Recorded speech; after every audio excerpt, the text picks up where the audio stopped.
Hi, good morning, good evening, or whatever time it is.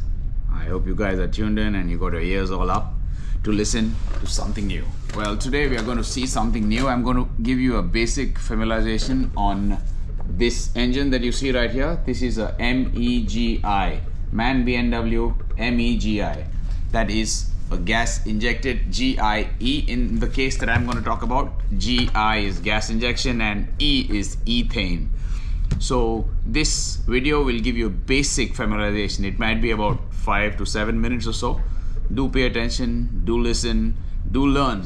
I hope I can grab your attention and I hope I can deliver a basic familiarization of this engine, how the fuel from the cargo tanks, which is also the fuel tank, reaches the engine and fires in the engine. This will be just a basic video. Depending on how much time I get and how much spare time and how much more I read up, I'll keep updating with newer videos on MEGI engines and also on their individual components like testing of gas injection valves, hydraulic systems, familiarization on the fuel gas supply system, and also other gas components including the gas blocks.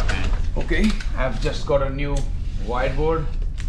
One of my engineers suggested that I should get a bigger board because I believe that that one was a little small and insufficient to explain, insufficient for me to draw as well, and of course insufficient to understand. What we can just see right here is from the cargo tanks to your top left right up to the main engine. All right, let's start. So we need liquid fuel for this. This liquid fuel is supplied by two pumps. It can be supplied by one or two, but we always use one at a time. The second one is not required, depends on which tank you're using, which tank has how much cargo. You select a pump. These pumps are deep well pumps, that is electric motors at the top, the pump at the bottom with a long shaft. They are variable speed, so their speed will be controlled automatically. We set the desired pressure what we want, and according to the pressure control valve, the speed of the pump will be set. So the pump takes suction from the tank, it has a return valve back to the tank, and the delivery valve, same with the other pump. They deliver into a common line and come into the cargo machinery room, or you can call it as the compressor room from here. So once it's in the cargo machinery room, before it going into a liquid drum, because you need liquid to the pumps, into this liquid drum, before the liquid drum there are two filters. These two filters get pretty regularly clogged. You need to do them depending on what kind of how good your cargo or how bad your cargo is.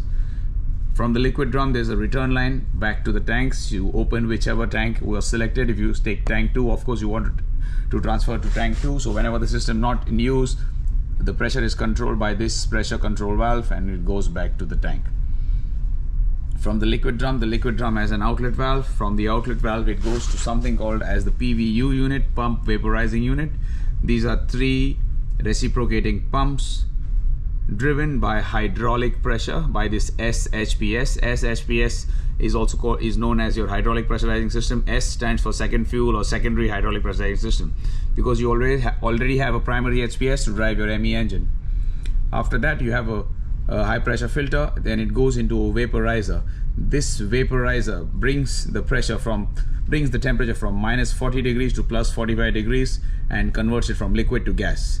This is heated by glycol, and glycol has another system here. This I will go into details later in some other video, otherwise this video will get too long. 2 pumps pumping in glycol, but they have to be heated. So it's heated at a heater. The steam is used as a heating medium in this heater. So glycol comes into the steam heater, gets heated up, goes into the vaporizer, it heats up the cargo and the glycol goes back and it's circulated. Glycol is an individual system. From the vaporizer, now it comes into a master gas valve that's here. This valve will get a signal only from the engine. When everything on the engine side is ready, then this valve will open. After this valve, it goes to the gas will go something called as the gas valve train. There are a couple of valves here that, again, this one is just a basic video. I'll tell you the function later. Just remember, from here it comes to the gas valve train. From the gas valve train, 2 pipes go out. One is to the vent drum. In case any trip, any leaks, starting of the system, flushing of the system will be done, vented out to the vent drum and then to the masterizer, and now into the engine room. Once we're into the engine room, all the pipes will be a double walled pipes. That is one pipe inside the other like a jacket. In case there's a leak in the first pipe, the second pipe will detect it. Inside the double wall, of course, there are gas sensors that continuously sense the gas and that triggers alarms. Now, once you come to the engine, this is the number of cylinders that we have. Different cylinders have, and this is a gas block. Basically, gas block is another electronic and hydraulically controlled block that's mounted onto your cylinder heads. And with this, from here, gas goes into each cylinder via something called as GIV, or gas injection valve. This engine is a big engine, so this engine has 3 GIVs, 3 gas injection valves. All right, so cylinder 1, cylinder 2, cylinder 3, and X number of cylinders will have that many cylinder blocks. So we are done with the explanation on the paper to get a gist. This is the same system what I just drew there. Now we are over to the MOPs on the CCR. We can see the PVU pumps here on the CCR. One side is the hot end, the cold end. And now in the engine room, this is the MOP in the engine room, where you can see the whole gas from the gas injection from the master gas valve right up to the engine room. This is the fuel index, the gas index, and the actual pilot fuel, the pressure curves in the engine.